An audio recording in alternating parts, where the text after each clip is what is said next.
Hey everybody, thanks for stopping by an episode of Vinyl Village Garage, your Firebird restoration station. I had a little video for the 1969 Trans Am, little true or false quiz. I'm going to throw out there, have some fun, test your knowledge, and then I decided that was a bad idea, so nope, not going to do that. Decided to do one better. I'm going to give you a chance to win $400 cash of my money for playing the quiz.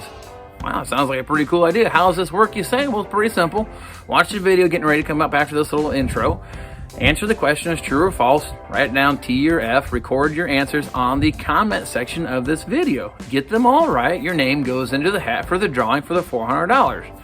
Now if you get one or two of them wrong, I'm not going to penalize you for that. I'm actually going to do you one better. I'm going to respond saying you got 7 out of 10 right, 8 out of 10 right, and you can do the quiz as many times as you want till you get them all right.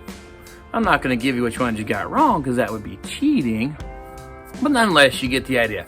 You get them all right, your name goes into the hat for the drawing. Now, I plan on doing the drawing at the 1,000 subscribe mark. I'm just under 300 subscribers away from that threshold, so should be happening here pretty soon. But nonetheless, if one person gets them right, well, the odds are 1-1 of winning. 200 people get it right, 1 out of 200 getting it, the $400 prize. So pretty simple. Rules are pretty self-explanatory, I believe, but I'll still put something in the video description for people with a little more definition how the game is played. But simple as that. Watch the video, get them all right, name goes in the hat. I'm going to do the drawing at the 1,000 subscriber mark and hope to have some fun because I was really looking forward to the 1,000 subscriber mark because that's kind of a threshold. I'm working pretty hard to get to that point and I wanted to do some kind of a giveaway, so I figured that was a win-win. So enough of me rambling on. Let's get this quiz started and good luck. If you were to walk around a large shopping center parking lot and you notice one of the Tri-5 Chevys, be it a 55, 56, or 57, you'd recognize it right off the bat and knew exactly what it was. Another super recognizable car would be the first Mustang. It was designed to catch your eye and everybody knew what it was instantaneously. That's why it was such a big hit. But if you were wandering around and you found this exact car, you may not know exactly what it is, or maybe you do.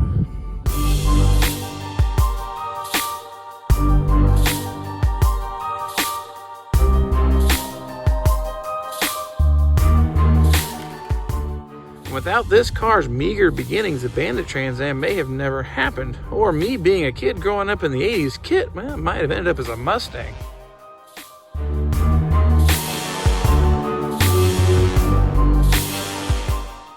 So let's get down to business. We created a quick 10-question true or false quiz so that you can improve your knowledge on the 1969 Trans Am, or maybe at least improve your skills. And then there's some of us who know just about anything you can imagine about these old birds, just like the back of our very own hands.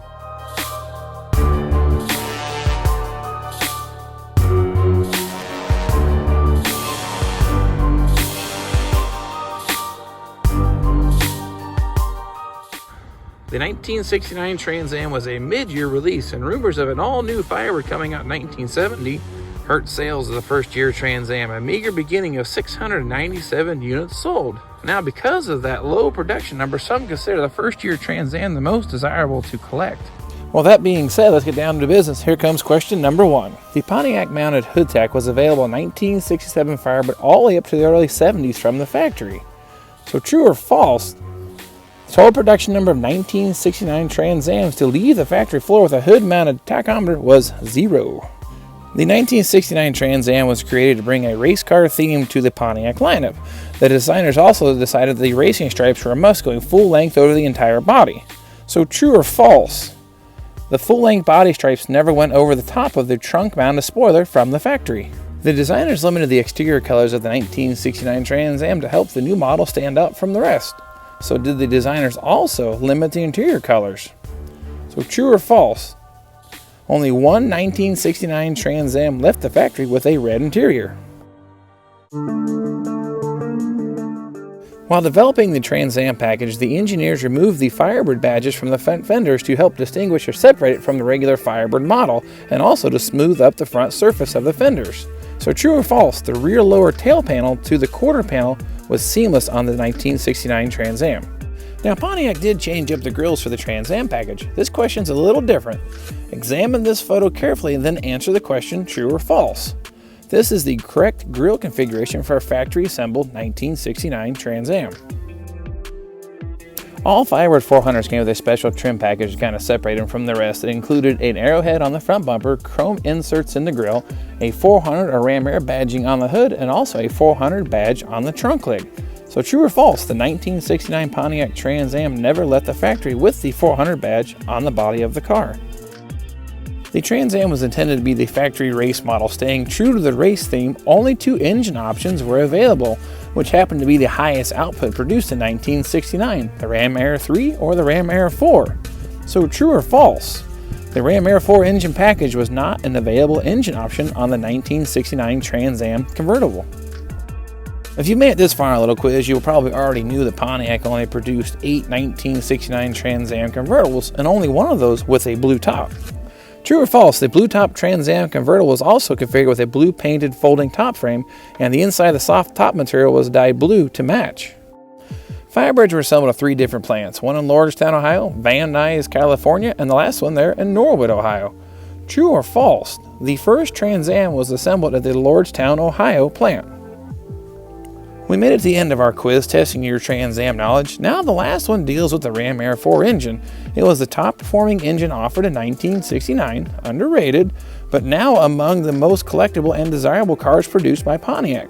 So few were built with the Ram Air 4 option, some theorize because of the cost. With that being said, are you ready for the last one?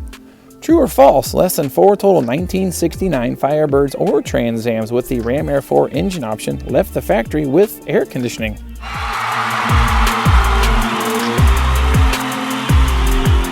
Well, yeah, that concludes our little quiz on the old 69 Trans Am. I guess a little bit of a disclaimer or maybe some insider information. All these questions pertain to factory assembled cars. Dealer options, well, it may have screwed some of those numbers up, but all these questions put it in the context of how did Pontiac assemble these from the factory.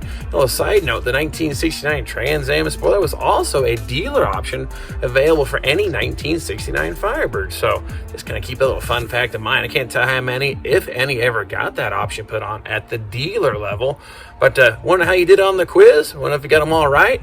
Well, like I said, want to compare with your friends? Post your answers in the comments of this video, and I will let you know how you did. Got them all right? Yeah, you might be the first one. I'm not sure what the grand prize is yet, depending on how smart you folks are out there and how well you do. If you do really good, I can't afford to give everybody a big prize because, well, I go broke. But if only one person gets them all right, I'll go with kind of a special prize. So please post your answers down the bottom. Appreciate you following me on the journey.